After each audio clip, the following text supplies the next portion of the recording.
আমরা হানাফি মাযহাব অনুযায়ী বড় হয়েছি। এই মাযহাব অনুযায়ী, আকীদা অনুযায়ী আমল করলে জান্নাত পাওয়া সম্ভব কি? দেখেন, মাযহাব কোনো সময় সরাসরি বাতিল হয় না।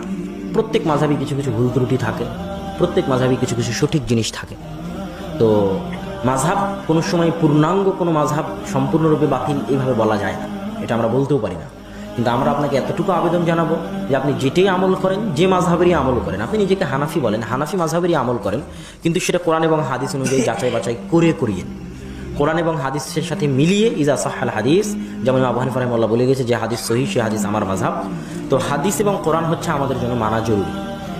আমরা ইমামদেরকে সম্মান করব, কিন্তু আল্লাহ রাসূলের সম্মানের পরে। আমরা নবীদেরকে সম্মান করব, কিন্তু আল্লাহর সম্মানের পরে। ঠিক আমরা ইমামদেরকে সম্মান করব, কিন্তু আল্লাহ রাসূলের সম্মানের পরে। তা আল্লাহ রাসূলের যদি কোনো হাদিস পাওয়া যায়, তাহলে হাদিসের উপরই আমল করতে হবে, সেটা আমার মাযহাবে থাক আর না থাক। কিন্তু আমি